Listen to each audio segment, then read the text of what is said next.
कल हमने मौलिक अधिकार की जो आपके मौलिक अधिकार है इनके प्रोटेक्शन के लिए कि हर एक इंसान को, सिटीजन्स को कुछ मौलिक अधिकार तो मिले हैं जिसके बारे में बात की थी। अब बार बार वो चीजें रिपीट करनी पड़ती है सिर्फ एक बच्चे के लिए। लेकिन ये सारे मौलिक अधिकार, जैसे आपका समानता का अधिकार, स्वतंत्रता का अधिकार, धार्मिक स्वतंत्रता, शोषण के विरुद्ध अधिकार, आपका एजुकेशन और कल्चरल राइट्स की बात करें, यानी कि जितने भी आपके मौलिक अधिकार हैं, ये सारे के सारे अधिकार को कैसे प्रोटेक्ट किया जा सकता है, कैसे उनकी वो अधिकार अपने आप प्राप्त कर पाए। अगर आपके मौलिक अधिकारों का वायलेशन होता है तो उस दिशा में जो कोर्ट की तरफ से कौन कौन सी रिट इशू की जाती है उसके बारे में बात की थी।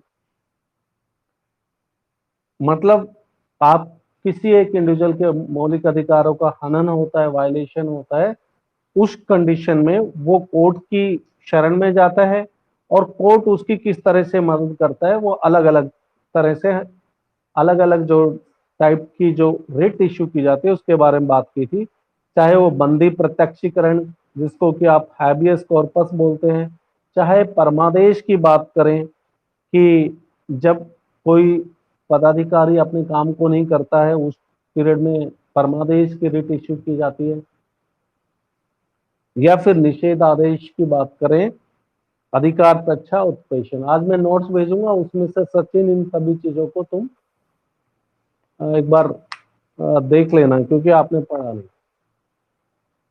अब हम बात करते हैं मौलिक अधिकार के बारे में। कहा था कि मौलिक अधिकार वो अधिकार हैं जिनकी सुरक्षा की गारंटी कॉन्स्टिट्यूशन खुद लेता है। यानी कि इन केस ऑफ वायलेशन, अगर आपके मौलिक अधिकारों का वायलेशन होता है तो आप सुप्रीम कोर्ट या हाई कोर्ट जा सकते हो। कल हमने बात की थी राज्य के नीति निर्देशक तत्वों के बारे में भी। मौलिक अधिकार तो आप जान चुके हो, लेकिन राज्य के नीति निर्देशक तत्व क्या है वो भी आपको जानना चाहिए। तो जैसे मौलिक अधिकार क्या है, वो जस्टिसिएबल है। जस्टिसिएबल कह देता हूं मैं तो इसका मतलब यह है कि मौलिक अधिकारों का वायलेशन होने की दशा में, होने की कंडीशन में आप कोर्ट की शरण ले सकते हो। फिर हमने दूसरा बात किया राज्य के नीति निर्देशक तत्व, वो नॉन जस्टिसिएबल है। कल हमने बताया था कि राज्य के नीति निर्देशक तत्व क्या हैं। ये वो कार्य हैं जो कॉन्स्टिट्यूशन में हर राज्य की जो सरकार है उसको करने के लिए कहा गया है कि राज्य की सरकारें ये काम करेंगी। लेकिन अब ये कार्य कब करेंगे, क्योंकि ज्यादातर जो कार्य फाइनेंस से रिलेटेड है, तो जब अगर उनकी फाइनेंशियल पोजीशन अलाउ करेगी तो इनका बेसिकली पर्पज क्या है। जो राज्य के नीति निर्देशक तत्व जो आपको दिए गए हैं उसका पर्पज ये है कि समाज के अंदर सभी को प्रोग्रेस का मौका मिल सके, ठीक है ना। उसका उद्देश्य क्या है, समाज के अंदर सभी एक समान रूप से रह सके, मौलिक अधिकार के साथ साथ उनको कुछ ऐसे जो प्रोग्रेस के लिए, उनकी उन्नति के लिए, सामाजिक और जो उनके पॉलिटिकल उन्नति प्रोग्रेस की बात है, वो सारे के सारे प्रोग्रेस के लिए उनको अपॉर्चुनिटी मिल सके। तो मौलिक अधिकार और राज्य के नीति निर्देशक तत्वों को आप दो शब्दों में ही समझ लीजिए, सिंपल, कि मौलिक अधिकार ऐसे अधिकार हैं जो कॉन्स्टिट्यूशन देता है और अगर उसका वायलेशन होता है तो उस केस के अंदर हम court, high court, supreme court में जा सकते हैं उसके प्रोटेक्शन के लिए। राज्य के नीति निर्देशक तत्व क्या है, directive principle of the state policy, वो नियम है, वो जो राज्य को, राज्य का मतलब राज्य तो कोई एक ऐसा किसी इंसान का तो नाम नहीं है, तो यानी कि राज्य की जो सरकार है उसके लिए एक डायरेक्शन है, निर्देश है कि आपको ये काम करने चाहिए, कॉन्स्टिट्यूशन में लिखा है। इन केस वो सारे के सारे काम सिटीजन्स के डेवलपमेंट के हैं, इन केस अगर वो नहीं कर पाते हैं तो इसके पीछे ये माना जाएगा कि उस राज्य की फाइनेंशियल कंडीशन इस चीज को अलाउ नहीं कर रही है, तो इसलिए वो नहीं कर पाया। तो बेसिकली जो नीति निर्देशक तत्व है उसका उद्देश्य क्या है, लोगों का कल्याण।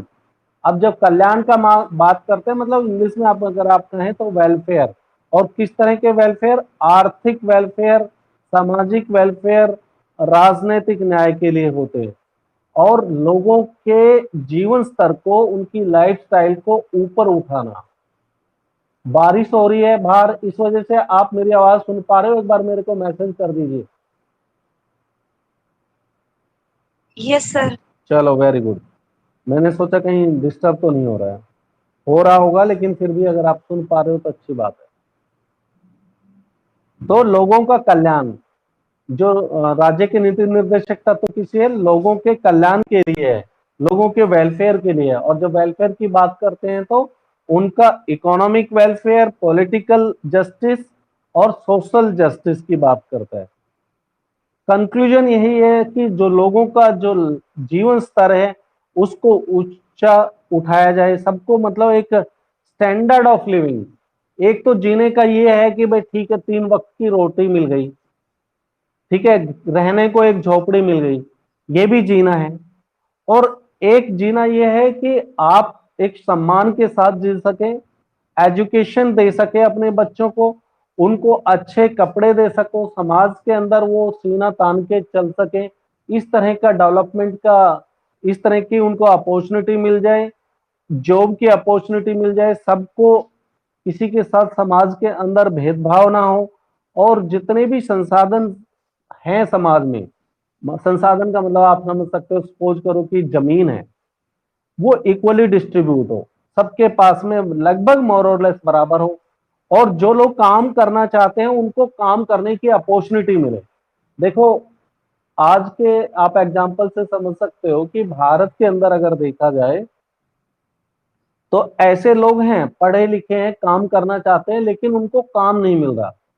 तो ये हम कह सकते हैं कि राज्य की, यानी कि जो स्टेट गवर्नमेंट है उसकी कहीं ना कहीं ये वीकनेस है कि हमारे यहाँ पर जो ह्यूमन रिसोर्स हैं, जो लोग हैं, ह्यूमन रिसोर्स का मतलब जो काम है, काम करने की जो ताकत रखते हैं, जिनके अंदर माजदा है, जो उनके अंदर क्यूरियोसिटी है कि हम काम करेंगे, लेकिन उसको काम भी नहीं दे पा रही है सरकार, तो ये फेलियर है सरकार का। तो राज्य के नीति निर्देशक तत्वों का मतलब यही था कि भाई आप अपने मिनिमम जो लाइफ स्टैंडर्ड है, जो स्टैंडर्ड ऑफ लिविंग है, वो लोगों का बढ़ाने के लिए कोशिश करेंगे, और इसके साथ साथ में इंटरनेशनल पीस के लिए भी काम करोगे कि अंतर्राष्ट्रीय लेवल के ऊपर शांति बनी रहे। और जितने भी 6 वर्ष की आयु है उनका जो प्राइमरी एजुकेशन है, राज्य की रेस्पॉन्सिबिलिटी है कि उनको सबको प्राइमरी एजुकेशन के लिए सबको मौका मिले, ठीक है ना। तो ये समझ गए आप क्या हैं आपके राज्य के नीति निर्देशक तत्व। नीति निर्देशक तत्व बल एक कह सकते हो कि सरकार को कॉन्स्टिट्यूशन की तरफ से कुछ डायरेक्शंस हैं, और उन डायरेक्शंस का पालन करते हुए संविधान के जो फाउंडिंग फादर थे जिन्होंने संविधान बनाया, वो चाहते थे कि लोगों को धीरे धीरे विकास करने का मौका मिले। और ये जितने भी आपके directive principle of state policy, ये गाइडलाइंस हैं सरकार के लिए कि आपको इन इन पर काम करना चाहिए। और अगर फाइनेंशियल पोजीशन अलाउ करेगी तो फिर नीति निर्देशक तत्वों को आप फंडामेंटल राइट्स की तरफ शिफ्ट कर सकते हो। कहने का मतलब, जैसे शुरू के अंदर देखो, मैं आपको एक एग्जांपल से बताता हूं। शुरू में राज्य के directive principle of state policy के अंदर दे रखा था कि भाई प्राइमरी एजुकेशन भारत में सभी बच्चों को मिलनी चाहिए। तो अगर प्राइमरी एजुकेशन कोई स्टेट गवर्नमेंट नहीं प्रोवाइड करा पाती थी तो उसके खिलाफ कोर्ट में नहीं जा सकते थे, उसके पेरेंट्स के खिलाफ कोर्ट में कोई नहीं जा सकता था कि भाई आप अपने बच्चे को प्राइमरी एजुकेशन नहीं दे पा रहे हो। बट अभी क्या है, अभी हमारे जो कॉन्स्टिट्यूशन फाउंडिंग फादर्स या जो हमारे आज के दिन लोग एक्सपर्ट्स हैं, उनका सोचना है कि भाई इतनी तो सारी स्टेट गवर्नमेंट, इतनी तो उनकी कैपेबिलिटी है कि एटलीस्ट प्राइमरी एजुकेशन तो दे सके अपने। तो हमने क्या किया, सारी स्टेट गवर्नमेंट ने पूरे इंडिया में प्राइमरी एजुकेशन को फ्री कर दिया। तो यानी कि अब प्राइमरी एजुकेशन आपका डायरेक्टिव प्रिंसिपल ना रहकर, राज्य का नीति निर्देशक तत्व ना रहकर, अब इसको कर दिया है, मौलिक अधिकार कर दिया है कि यह आपका फंडामेंटल राइट है, मौलिक अधिकार है। सरकार की रेस्पॉन्सिबिलिटी है कि जिन बच्चों को भी 6 साल से उम्र हो जाए वो सब स्कूल में होना चाहिए। और ना सिर्फ सरकार की रेस्पॉन्सिबिलिटी है, सरकार के साथ में पेरेंट्स की भी रेस्पॉन्सिबिलिटी है। अगर सरकार अपने काम में विफल होती है, फेलियर होती है बच्चों को प्राइमरी एजुकेशन दिलाने में, तो आज के दिन कोर्ट में सरकार के अगेंस्ट में जाया जा सकता है। अगर पेरेंट्स नहीं भेजते अपने बच्चों को प्राइमरी एजुकेशन देने के लिए, तो पेरेंट्स के अगेंस्ट में भी बच्चे कोर्ट में जा सकते हैं। अब पेरेंट्स क्यों नहीं भेजना चाहेगा भाई, सब कोई भेजना चाहेगा, लेकिन कई जगह कई तरह की मजबूरी होती है कि उस टाइम में आप घर में काम करा रहे तो बच्चे को, तो उसमें यही कहा गया है कि ठीक है भाई, पेरेंट्स की हेल्प करना ही चाहिए बच्चों को, लेकिन जब स्कूल का पीरियड है एटलीस्ट उस टाइम स्कूल में भेजा जाए बच्चों को, और उसके बाद में आप घर के कार्य में भी मदद ले सकते हो। लेकिन ये नहीं है कि जब स्कूल लग रहा है तो उस टाइम आप घर में काम करा रहे हो। तो आजकल थोड़ा सा ये मौलिक अधिकार में आ गया, आर्टिकल 21 के अंदर ये मौलिक अधिकार की तरफ चला गया, ठीक है ना। तो आप ये जानिए कि मैं समझाना क्या चाह रहा हूं, उस बात को समझिए कि जो आपके डायरेक्टिव प्रिंसिपल हैं वो धीरे धीरे सरकार की, गवर्नमेंट की, स्टेट की समर्थ हो जाएंगे, तो वो मौलिक अधिकार की तरफ चले जाएंगे। अब मौलिक अधिकार की तरफ जाने से फायदा ये है कि अगर मौलिक अधिकार की तरफ चले गए तो फिर अगर वो चीजें जनता को नहीं मिल पाती है तो उसके अगेंस्ट में कोर्ट में जा सकते हैं।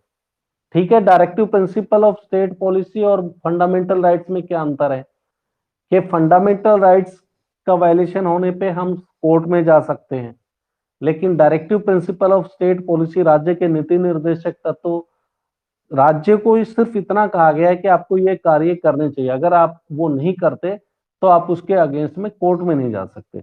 तो बेसिकली आपने मोटे तौर पे यही समझना था कि क्या है डायरेक्टिव प्रिंसिपल, मौलिक अधिकार क्या है, लास्ट के इस टॉपिक के अंदर। कॉन्सेप्ट क्लियर हो गया एक? जल्दी से बोल दिया करो ताकि हम आगे की तरफ चले।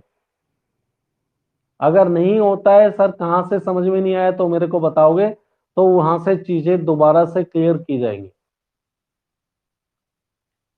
सर आ गया समझ में। Very good. सचिन, सचिन तो कल था नहीं, अब इसका क्या है? एक हर्ष आया है। ये हर्ष बेटा रेगुलर क्लासेस में रहो, ऐसा नहीं है कि ऐसे कुछ समझ में नहीं आने वाला है कि आप पिछले एक हफ्ते से नहीं आए और एक दिन क्लास में आ गए, मतलब यहाँ पे रसम पूरी नहीं करनी है। प्लीज डोंट फॉरगेट, आप 11th पास करनी है और 11th के बाद में 12th पास करनी है। समझ पा रहे हो हर्ष मेरी बात?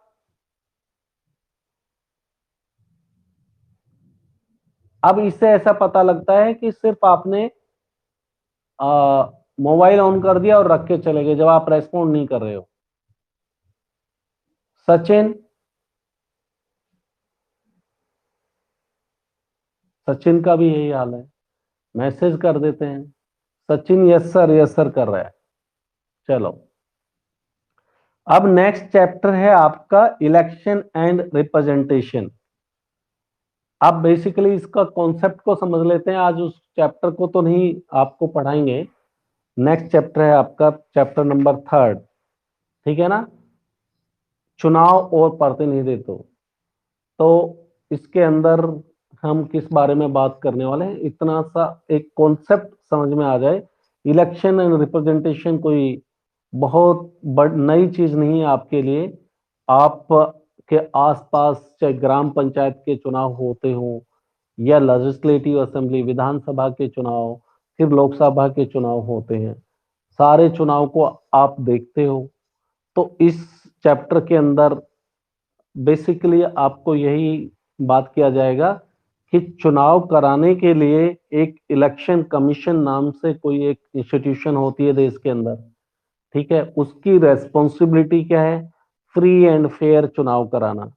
फ्री एंड फेयर चुनाव कराने के लिए अब इलेक्शन कमीशन, एक चीफ इलेक्शन कमिश्नर होता है, सीईसी बोलते हैं, जो दिल्ली के अंदर बैठता है, उसके साथ में दो और उसके असिस्टेंट इलेक्शन कमिश्नर होते हैं, ठीक है ना। उनका रेस्पॉन्सिबिलिटी है देश के अंदर चुनाव कराना। अब कौन कौन से चुनाव वो कराते हैं उसके बारे में पूरा आप देखोगे। आप ऊपर से ले सकते हो, देश के राष्ट्रपति का चुनाव, president of India, vice president of India, फिर उसके बाद में आपकी लोकसभा के चुनाव, राज्यसभा के चुनाव। लोकसभा राज्यसभा क्या है, अभी आप एक मोटे तौर पे तो आपके दिमाग में एक कंसेप्ट बैठा ही हुआ है, आगे जब हम पढ़ेंगे तो और क्लियर हो जाएगा। राज्यसभा के चुनाव और स्टेट असेंबली के चुनाव, ठीक है ना, वो सारे के सारे जो चुनाव हैं वो कराने की रेस्पॉन्सिबिलिटी इलेक्शन कमीशन के होती है।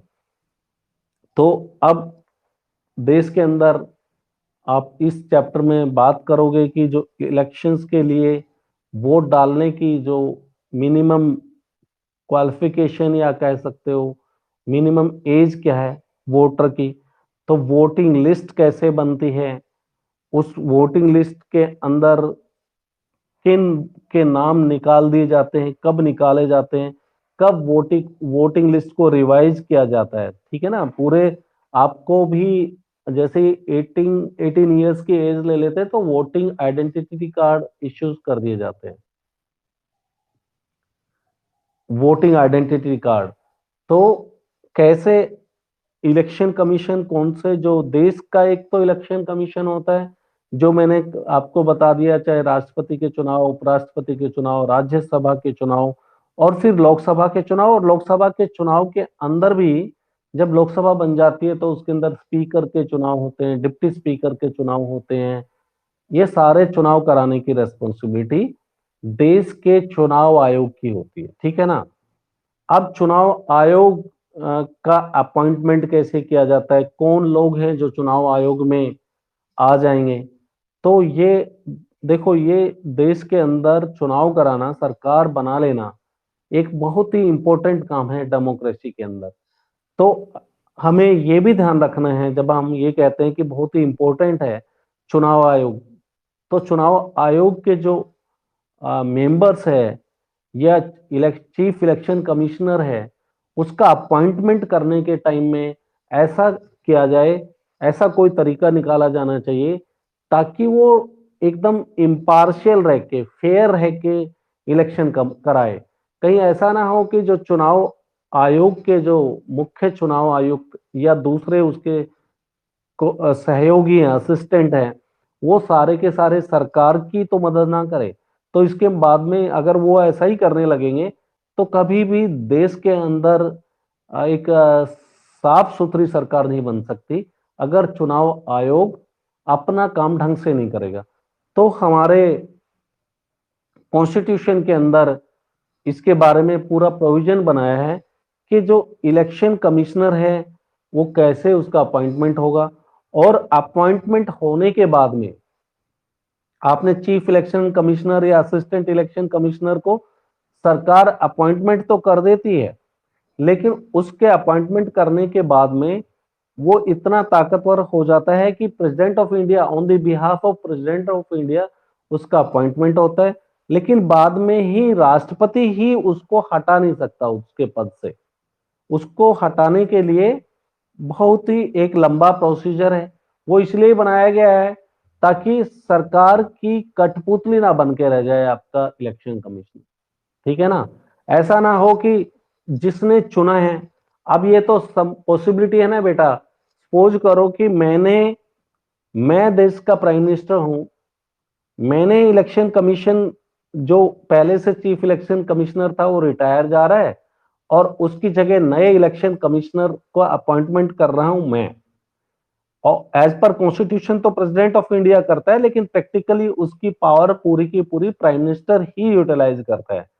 तो अब मैंने जिसको अपॉइंटमेंट किया, अगर उसको हटाने की पावर भी मेरे पास ही होगी, तो वो बंदा कभी भी एकदम फ्री एंड फेयर इलेक्शन नहीं करा पाएगा, क्योंकि उसको पता है और वो हमेशा रहेगा कि मेरे को भाई ये फलाने आदमी ने मेरे को अपॉइंटमेंट किया है और मेरे को इसके प्रति सिंसियर रहना है।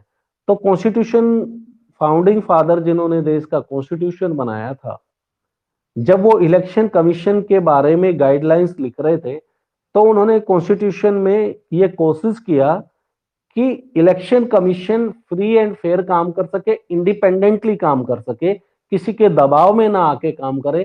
तो उसको इंडिपेंडेंट रखा, उसको अपॉइंटमेंट का तरीका भी बहुत ही अच्छा, और उसको अगर हटाना है उसके पद से तो कोई प्राइम मिनिस्टर नहीं हटा सकता, अकेला प्रेसिडेंट ऑफ इंडिया नहीं हटा सकता। उसको हटाने के लिए पार्लियामेंट के अंदर 2/3 मेजोरिटी से वो रेजोल्यूशन पास होना चाहिए, ठीक है ना। और वो काफी डिफिकल्ट होता है, क्योंकि देखो मैं आपको फिर समझाता हूँ। सपोज करो कि मान लो कि मैंने किसी को इलेक्शन कमिश्नर अपॉइंटमेंट किया और मेरे कहने के मुताबिक वो काम नहीं कर रहा, तो अगर मेरे हाथ में होता तो मैं उसको तुरंत हटा दूंगा। लेकिन कॉन्स्टिट्यूशन में क्या प्रोविजन रख दिया कि उसको हटाना है तो पार्लियामेंट के अंदर रिजोल्यूशन आएगा, प्रस्ताव आएगा, पार्लियामेंट के अंदर वोटिंग पड़ेगी, और वोटिंग का मेजोरिटी से अगर सब लोग बोले कि हाँ ये इसने अपना काम ढंग से नहीं किया, तब हटाया जा सकता है। तो पार्लियामेंट के अंदर तो वो पार्टियां भी होंगी ना जो सरकार में नहीं है, अपोजिशन में है। तो अगर उसने सच में इलेक्शन कमिश्नर ने अच्छा काम किया है, सरकार का साथ नहीं दिया, तो अपोजिशन पार्टी वाली तो अपोजिशन पार्टी में जो है, जो सरकार में नहीं है, वो तो इलेक्शन कमिश्नर का साथ देंगे ना। बात समझ पा रहे हो? Yes sir. हाँ, तो इसलिए हमारे देश में जो इलेक्शन कमीशन है उसको इंडिपेंडेंट रखा गया है। सिमिलरली, जैसे देश के अंदर हमने बात की चुनाव कराने की रेस्पॉन्सिबिलिटी इलेक्शन कमीशन को है, ऐसे स्टेट के अंदर भी जो जैसे ग्राम पंचायत हैं और दूसरे इलेक्शंस होते हैं, वो स्टेट इलेक्शन कमिश्नर होता है, उसके पास में होता है। तो उसको अपॉइंटमेंट भी गवर्नर के द्वारा किया जाता है, ठीक है ना। तो उसके बारे में भी आप जानोगे कैसे उनका अपॉइंटमेंट होता है। वो भी मोर और लेस इंडिपेंडेंट ही रहते हैं। जिन जो लोग उनको अपॉइंटमेंट करते हैं बाद में उनके अधिकार क्षेत्र से बाहर हो जाता है उनको हटाना, ये सब बात करेंगे। और डेमोक्रेसी के अंदर चुनाव लड़ने की भाई जो मिनिमम क्वालिफिकेशन क्या है, ऐसे तो कोई भी चुनाव लड़ने गए, मर्डर करने वाला भी चुनाव लड़ने चाहेगा, ठीक है ना। तो हालांकि ऐसा है आज के दिन कि मर्डर करने के बाद में भी चुनाव कंटेस्ट कर सकते हैं, लेकिन बहुत सारी कंडीशंस हैं, एटलीस्ट कॉन्स्टिट्यूशन के तो अंदर है, बहुत सारी टर्म्स एंड कंडीशन रखी गई हैं चुनाव के लिए। आप लोकसभा का चुनाव लड़ने के लिए क्या क्वालिफिकेशन है, राज्यसभा के चुनाव के लिए, प्रेसिडेंट ऑफ इंडिया का चुनाव, और चुनाव के अंदर अलग अलग तरह की मतदान की प्रणाली है उनके लिए, ठीक है ना। जैसे राज्यसभा का चुनाव अभी डिटेल्स में बात करेंगे जब आपको पता लगेगा। राज्यसभा का चुनाव कराने के लिए एक अलग विधि, एक अलग तरीका अपनाया जाता है। लोकसभा का चुनाव और विधानसभा का चुनाव एक ही सेम तरीके से होता है। राज्यसभा का चुनाव, राष्ट्रपति का चुनाव और उपराष्ट्रपति का चुनाव, उसको अनुपातिक प्रतिनिधित्व प्रणाली बोलते हैं, ठीक है ना। PR system, proportional representation system. तो वो किस तरह से आपका जो नॉर्मल जो चुनाव आप जो देखते हो, आप जो चुनाव के बारे में जानते हो वो सिर्फ इतना ही जानते हो कि भाई जिसके पास में एक पूरे देश को कॉन्स्टिट्यूंसी में बांट देते हैं, चुनाव होते हैं तो निर्वाचन क्षेत्र में, और वहां पर एक दिन या कई दिनों तक लगातार चुनाव होते, वोट गिरते हैं। वोट गिरने के बाद वोटिंग की काउंटिंग होती है, और जिसको सबसे ज्यादा वोट मिलती है वो चुनाव में जीता हुआ डिक्लेयर हो जाता है। तो ये तो एक तरीका है जो चुनाव आपके लोकसभा के चुनाव और राज्य के विधानसभा के चुनाव इस तरीके से होते हैं, ठीक है ना। लेकिन इसके अलावा भी और कई सारे तरीके हैं, दूसरे देशों में भी अ, चुनाव के तरीके हैं जिनसे हमने उनका तरीका अडॉप्ट किया। सभी कई सारे इनके जो हम मतलब जो एफटीटीपी सिस्टम बोला जाता है, first past the post system, यानी कि जिसको मैक्सिमम वोट मिलते हैं, जिसके बारे में आप जानते हो कि जिसके पास सबसे ज्यादा वोट मिलेंगे वो कैंडिडेट विनिंग डिक्लेयर हो जाता है। आप यही जानते हो ना। जैसे मानो कि बावल कॉन्स्टिट्यूंसी से 7 लोग चुनाव में खड़े हुए, अब उस चुनाव क्षेत्र से जीतना तो एक ही है, तो सब जिसको सबसे ज्यादा चुनाव में वोट मिलने वाले हैं उसको हम विनिंग कैंडिडेट डिक्लेयर कर देते हैं। यही जानते हो ना आप। इसी तरह का चुनाव के बारे में सुना है ना, ग्राम पंचायत के चुनाव के बारे में भी यही सुना है कि भाई जिसको सबसे ज्यादा वोट मिल जाएंगे वो उस चुनाव क्षेत्र से जीत जाएगा। तो इस चुनाव का तरीके को हम बोलते हैं FTTP system, first past the post system, कि जो सबसे ज्यादा मैक्सिमम वोट ले लेगा वो डिक्लेयर होगा विजयी, ठीक है ना। हिंदी में बोलते हैं सबसे अधिक मत प्राप्त करने वाले का विजय। लेकिन ये तरीका हम हर कहीं नहीं अपनाते, ठीक है ना। राष्ट्रपति के चुनाव में ये तरीका नहीं अपनाते हैं, उपराष्ट्रपति के चुनाव में ये तरीका नहीं अपनाते हैं, और राज्यसभा के चुनाव में, राज्यसभा के सदस्यों के चुनाव में हम वहां पर राष्ट्रपति का चुनाव, राज्यसभा का चुनाव और आपके उपराष्ट्रपति के चुनाव में आप पीआर, प्रोपोर्शनल रिप्रेजेंटेशन सिस्टम अपनाते हो, आनुपातिक प्रतिनिधित्व प्रणाली। तो इनके बारे में हम नेक्स्ट चैप्टर में, चैप्टर नंबर 3 में पूरा डिटेल्स में पढ़ेंगे।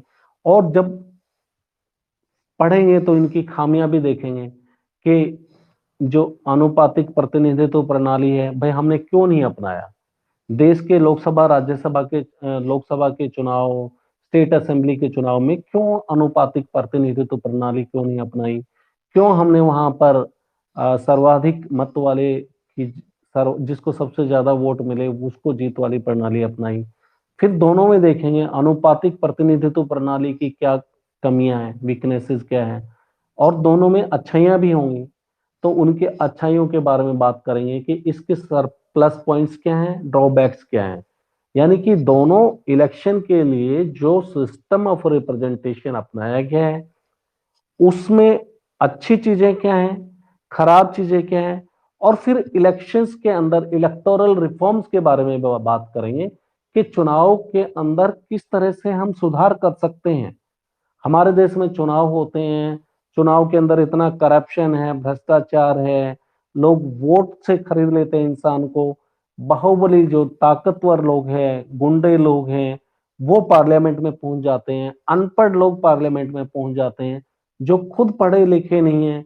क्या उनको चुनाव में जाकर देश की सरकार चलाने का मौका मिलना चाहिए, या इससे का क्या साइड इफेक्ट होगा अगर ऐसे लोग चुनाव जीत कर जाएंगे। तो बातें समझ में आ रही है Sachin and Priyanka? Yes sir. हाँ तो बेटा ये सब कुछ हम ये आने वाले जो चैप्टर के अंदर बात करेंगे। तो अभी आपको एक मोटे तौर पे कॉन्सेप्ट डेवलप हो जाए कि नेक्स्ट चैप्टर में है क्या। तो एक तो चुनाव आयोग के बारे में पढ़ने वाले कि चुनाव आयोग है क्या, कैसे चुनाव आयोग काम करता है, उसका अपॉइंटमेंट कैसे होता है, उसके पद पे बैठे हुए लोगों को हटा कैसे सकते हैं, चुनाव आयोग की जिम्मेवारी है वो कौन कौन से चुनाव कराता है, नंबर 1 पढ़ने वाले हैं, ठीक है। दूसरा, राष्ट्रपति का चुनाव कैसे होता है, उपराष्ट्रपति का चुनाव कैसे होता है, राज्यसभा के कैंडिडेट को कैसे चुना जाता है, राज्य की स्टेट असेंबली के चुनाव कैसे होते हैं, उनके लिए क्या क्वालिफिकेशन है चुनाव में कैंडिडेट के कंटेस्ट करने के लिए, चुनाव में मुकाबले में खड़ा होने के लिए क्या क्वालिफिकेशन है, वो सब जानेंगे इसमें। और साथ ही साथ में हम जानने वाले हैं जो चुनाव के लिए जो तरीका है वो तरीके कौन कौन से हैं, पूरे विश्व में कौन कौन से तरीके हैं, हमारे देश में कौन कौन से चुनाव किस विधि से कराए जाते हैं, और उस विधि की अच्छाइयाँ क्या हैं और बुराइयां क्या हैं, और साथ साथ में अगर बुराइयां हैं तो उन बुराइयों को दूर करने के लिए क्या क्या सजेशंस आज तक आए हैं, कैसे उन बुराइयों को दूर किया जा सकता है। क्योंकि डेमोक्रेसी के अंदर, सबसे प्रजातंत्र के अंदर चुनाव बहुत ही जरूरी है। एक तो आपने सोचो कि देश के अंदर है भाई, चुनाव हुए, नाम मात्र के चुनाव हुए, जैसा आपने सुना है कि रसिया के अंदर, चाइना के अंदर है, एक ही पार्टी सिस्टम होती है, वहां पर एक ही पार्टी है। तो जहां पर एक पार्टी है तो वहां चुनाव कराने का फायदा ही क्या है, जब है ही नहीं आपके पास ऑप्शन। हर 5 साल बाद चुनाव करा रहे हो, लेकिन पार्टी एक ही है, तो मजबूरी है सभी को उसी पार्टी को वोट डालना है। तो ये डेमोक्रेसी तो नहीं कह सकते जहां पर, लेकिन हमारे देश में इस तरह नहीं है। हमारे देश में मल्टी पार्टी सिस्टम है, बहुत सारी पार्टियां हैं, तो लोगों के पास में ऑप्शन होता है। अगर कोई एक पार्टी 5 साल से सरकार में है, अगर वो अपना काम नहीं कर पाती है, तो कैसे आने वाले चुनाव में वो उस पार्टी को आप सरकार से बाहर निकाल सकते हो, दूसरी सरकार चुन सकते हो। राइट? ठीक है बेटा। Yes sir. तो ये सारे का सारा आप नेक्स्ट चैप्टर में पढ़ने वाले हो। आपके दिमाग में एक कॉन्सेप्ट बैठ जाएगा।